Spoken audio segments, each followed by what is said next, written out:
Smuggler po kayo, Senator Lacson. Hello mga kabibig, welcome back sa ating bagong YouTube channel. Ito ang pinakamaingay na YouTuber sa lahat mga YouTube. Ako si Kabibig, maglebak-lebak na ta with evidence. Ako po, may sikreto din pala itong si Ping Lacson mga kabibig. Oo, meron tayong nakitang video ba na kalat ngayon sa social media. Itong iskandalo ni Ping Lacson. Hala ka, what is the story behind it mga kabibig? Na tila ang mga tao ngayon ay parang nadadivert na ang kanilang atensyon kay Ping Lacson at ang kanyang sekretong pangungurak. Totoo kayang kurap si Ping Lacson? Sabi ng iba, ay tumaas nga ang saliin niya. Pagkaupo niya senador after few years mga senador ngayon, tumaas kabibig. Grabe ang yaman ni Ping Lacson pala. At eto ha, hinamon ni Senator Alan Peter Cayetano si Ping Lacson na ikulong niyo ako. Ipakulong niyo ako. Sabi ni Senator Alan Peter Cayetano, handa na akong makulong. Hala ka kabibig. What is the meaning of this? Talagang grabe no. Nakikita natin ang salpukan ng mga senador. Akala natin ba itong mga senador natin either majority or minority ay magkaisa?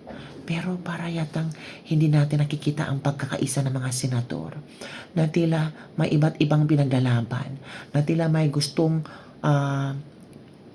ipa-prove sa kanilang sarili na matalino ako, mayabang ako, marunong ako.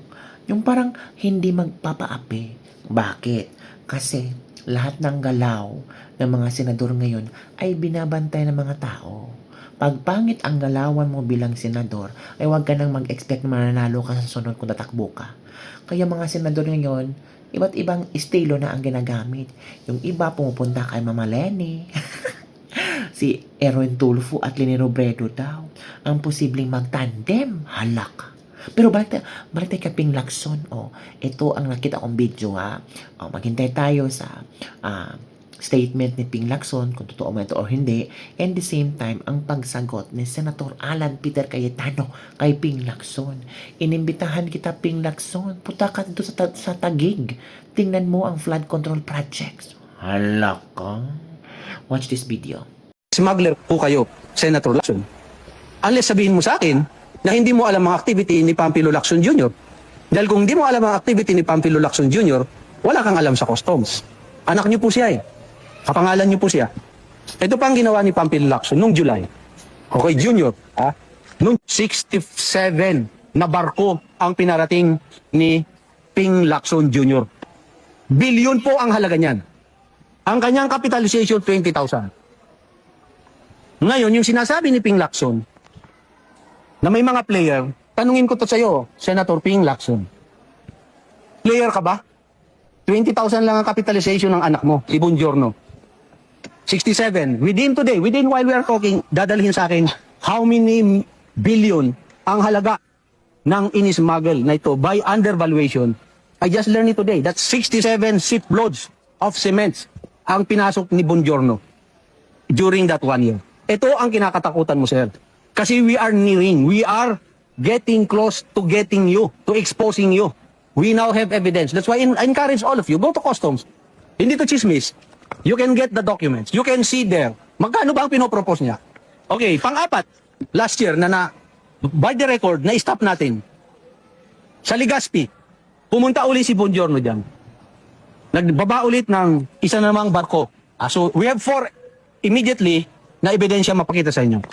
Ang halaga nung gano'ng karami, October 10, pumunta doon, ang binaba niyang simento, isang barko is 4,250 metric tons. O nagkakahalaga ito ng 24 million pesos. So in just 4 lang, makita natin consistently si Pampi Lacson Jr. wants to pay 50% lang nung freight cost niya. Nagbibigay sa atin ng peking dokumento to try to justify. Itong October na ito, nagpadala pa siya ng abogado niya to try to justify na $8 lang. The prevailing market sa buong mundo is between $16 to $20. Pero sila gusto nilang babayaran ng $8 lang. Okay, ito yung smuggling na ginagawa nila. God bless you. Facebook friends and family, magandang hapon. Rainy Sunday. Yan, galing sa isang event. Nagpre-prepare for this week. And then may konting coffee date bago umuwi at hindi ko pa sure kung magluluto si Lani kasi I think 4 a.m. o 5 a.m. wala na siya sa bahay kanina. So reminder lang po, sabi sa Bible, keep the 7th day or depende ko anong day po yung Sabbath nyo. At remember before, wala naman cellphone, walang mga libro, walang mga video. So ang purpose din ng Sabbath ay hindi lang po mag-rest, pero pag-usapan yung Word of God, di ba? So usually sa lunch table, dinner table, nandyan yung mga tatay-nanay, lolo't lola, nandyan yung mga anak, usually clannish nun. So magkakapatid, magpipinsan, and then i-share po ng people of God yung Bible. Nanonood si Secretary Harry Roque. God bless you. Nasaan ka na ba? Nasa Hig pa rin ba? Emily Solidaga, Jemar Bagaman, Dave Francis. Mabuhay ang Paranaque. Thank you, Dave. Parati ka sumusuporta. Diorman Suwan, Lynn Daza, thank you po. Thank you. So guys, Word of God, prayer, shout out, sabi ni Rosalie Gregorio Ordonio, I think it's Tolentino, sorry, nag-dot kami, mahaba yung name. Assalamualaikum sa lahat ng kapatid nating Muslim. Kung ano man ang ating religion, napaka-importante that we take a step back, realize that we were made in God's image and nature, reflect ano ba ang pinagagawa sa atin ni Lord. Sabi ni Ashwin Shrestha, fight for the Filipino people. George, okay naman yung sound? Sorry guys, medyo maulan at katabi ng highway. So thank you again sa lahat ng suporta nyo.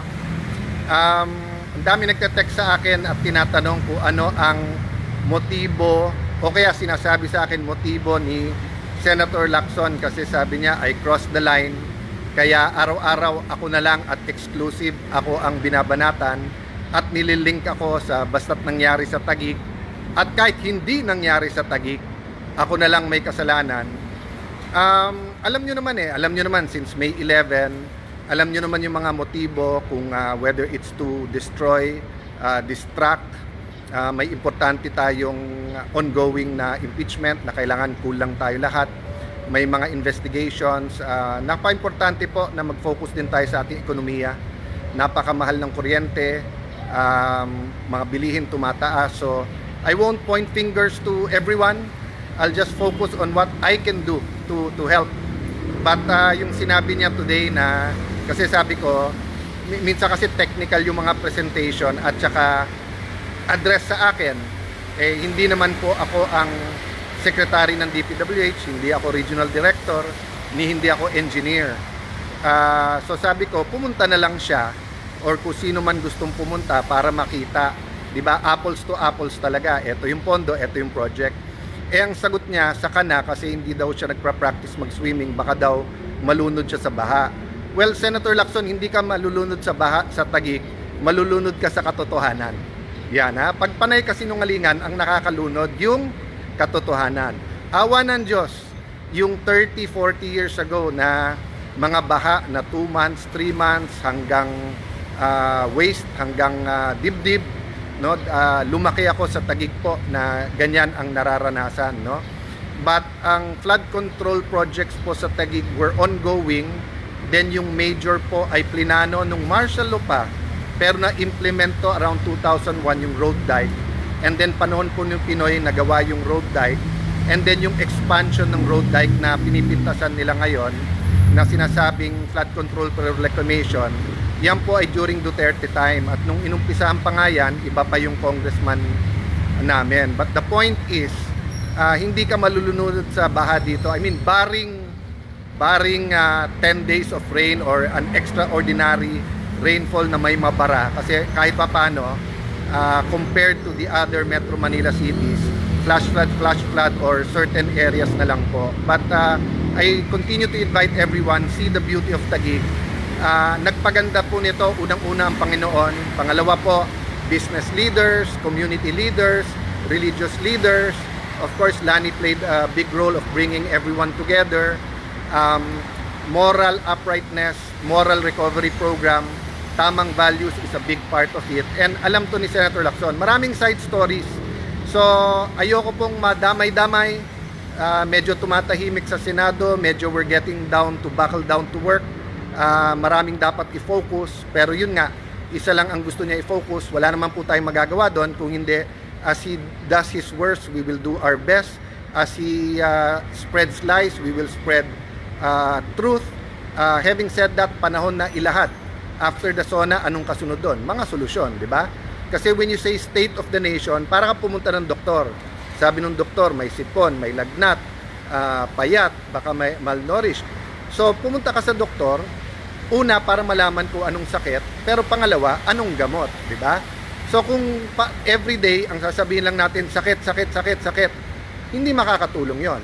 Pero of course, kung sasabihin mo namang walang sakit, tapos may sakit, or sabihin mo walang addiction, pero addict sa alcohol, or addict sa sugal, or addict sa drugs, di syempre hindi magbabago. Truth is the beginning, is the starting point, no? So hindi lang po ako nagpapaulit-ulit, pero Nettie Vasquez, as you said, laban, yes, itutuloy ko po, sabi ko nga sa inyo, in different ways. Pero ang pinaka-powerful na way dyan, surrender to God, lift it up to God, pray, magbuo ng communities, at tanungin sa Panginoon, ano ang atin mga next step as a community. Pero syempre, the local government, barangay, all the way to the national government, we should always demand what is the best. The government should always give the best. But yesterday, yung topic natin is, meron din tayong mga responsibility. So, linawin ko yon ha. As we demand the best from government, we also have to demand that we be responsible as a community and ask ourselves what we can do. Diba? Sabi nga po ni JFK na naging famous, diba? Ask not what your country can do for you, but what you can do for your country. So, dadagdagan ko yon, diba? Demand the best from your government, but also ask yourself what you can do for your country. So, kung nakalagay po sa ating pong lupang hinirang o national anthem, kinakanta natin ang mamatay ng dahil sa iyo. So, that means we should be ready to give our life. So, yes, handa tayo sa mga kaso. Kung talagang ikukulong nila, ikukulong. But that doesn't mean we will volunteer. Siyempre, ilalaban natin yung katotohanan. So, God bless you guys. Tuloy-tuloy yung prayers. Spend time with the Lord today. Thank you very much sa lahat sa inyo sa encouragement nyo. Blessed Sunday po. O yun na kabibig ha. Yun ang ating Let's Libak-Libak for today. O ikaw, ano ang iyong reaction doon?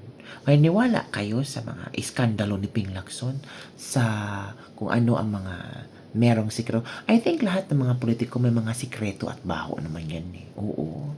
Mga tinatago-tago nila pa. Lalabas din yan sa tamang panahon.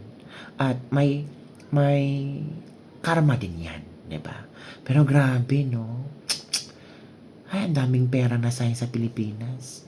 Tapos ngayon, tumataas pa ang utang ng Pilipinas. Wala na ako napabalitaan na si BBM ay nagbabayad ng utang ng Pilipinas. Parang wala na yata, kapipi.